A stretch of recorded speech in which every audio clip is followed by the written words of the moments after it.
most of the people in this country have no idea what it takes to put the food on their table. You think bees are underappreciated? Taken for granted? Yeah, bees are underappreciated. Sometimes I think beekeepers are underappreciated. Come on, you! Most people would have trouble getting to sleep with a couple of dozen bees buzzing around. But Hackenberg never worries about getting stung. Yeah, it's just part of the business, you know. It's like stopping for traffic lights in New York. How many times have you been stung? Oh, like, probably the thousands and thousands and thousands of times. Now, I've had days when I might have 100, 120 bee stings in one day. You? Myself. Your body builds something immunity to it. If I were to get stung 125 times, I'd be sick. You'd probably be in the hospital. In a good year, he can make $100,000 profit. But this past year has been a financial disaster. And it all began one afternoon last November when he checked on some of his hives in Florida. When I pulled into a bee yard in Florida, there was 400 hives of bees that 3 weeks before that looked great. And all of a sudden, here we got roughly 400 beehives that are totally empty. The bees were all gone? They're gone. I mean, where'd they go? Don't know.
There is a growing citizens movement demanding an explanation of chemtrails. The bees, what about the bees? Is it farm chemicals? If it's farm chemicals, why are the bees just as dead 1,000 miles into the wilderness? Try to tell people this that are in the bee community. I've tried.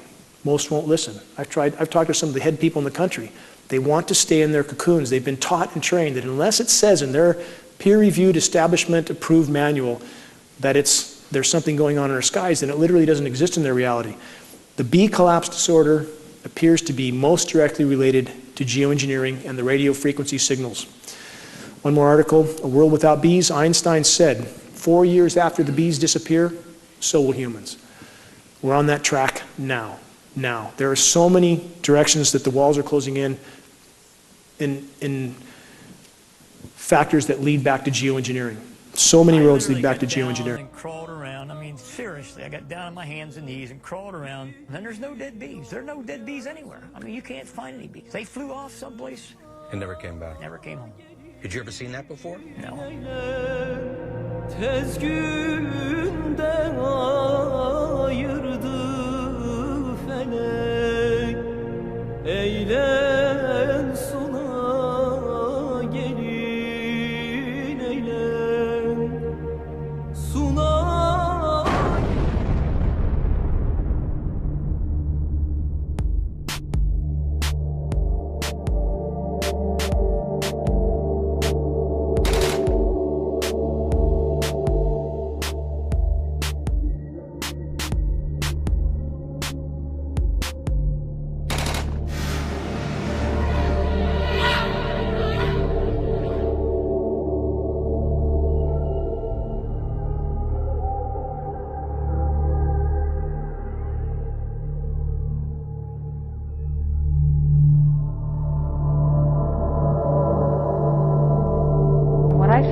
Rosalind Peterson of California Skywatch says health department records show a sharp increase in both chemicals in the water supply of Northern California, dating from the time the huge contrails first appeared over her home in Mendocino County.